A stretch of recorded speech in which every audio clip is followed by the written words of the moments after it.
বলতে যে এই যখন এদিকে ঘুরবে তখন এই ধারে এই তারটা এইটার সঙ্গে কানেক্ট হয়ে যাবে, আর এদিকে তারটা ঘুরে এইটার সাথে কানেক্ট হয়ে যাবে।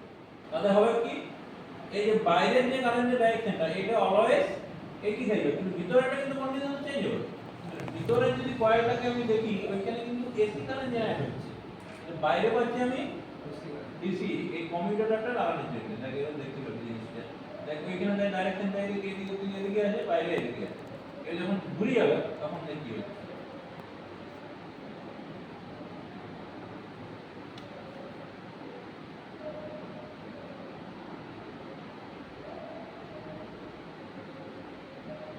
তাহলে চেঞ্জ হয়ে গেছে।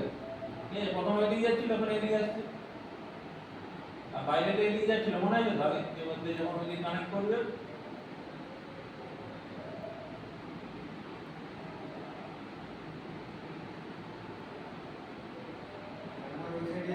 এবার হচ্ছে ভিতরে এরকম হচ্ছে কন্টিনিউয়াসলি। তারপর এটা নিজেও দেখতে পাচ্ছি, রাইট হ্যান্ড রুলটা লাগাই করে যখন চেক করবি দেখতে পাবি যে কানেকশনটা একদম চেঞ্জ হয়ে যাচ্ছে রুল অনুযায়ী। কিন্তু এই বাইরে এই যে বারবার দা কানেকশনটা এদিকে হচ্ছে এদিকে হচ্ছে, আর বারবার এরকম কানেক্ট হবে। এই জিনিসটা স্মুথলি করার জন্য কি করা হচ্ছে, একটা রিং লাগানো হবে, দিয়ে কাট করা হবে। এই যে জিনিসটা করা হলো এইটাকে বলবে কমিউটেটর। এবার যতগুলো আমার এরকম কয়েল থাকবে ততগুলো আমাকে সেগমেন্টে ভাগ করতে হবে। নরমালি যখন খুলে দেখি তখন মানে অরিজিনাল যখন মোটরটা দেখি সেখানে দেখি অনেকগুলো থাকে। অনেকগুলো কেন থাকে, কারণ অনেকগুলো কয়েল থাকে ওটাতে। এটা আমি সিঙ্গেল একটা কয়েল দিয়ে করছি, তার জন্য জাস্ট দুটো দেখতে পাচ্ছি। বুঝতে পারছিস?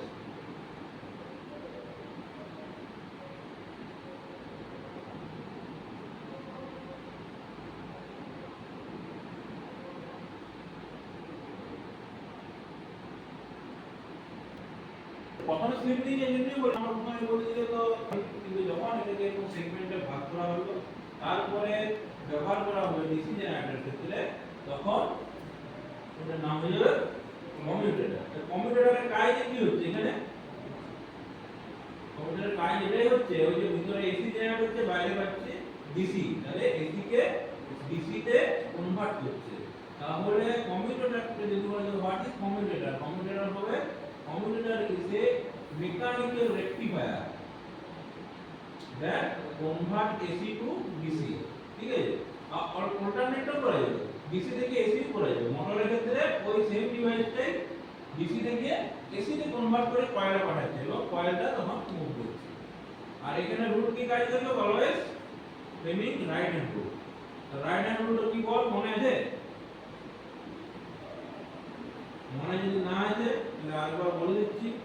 রাইট হ্যান্ডের যে তিনটা আঙুল কি কি,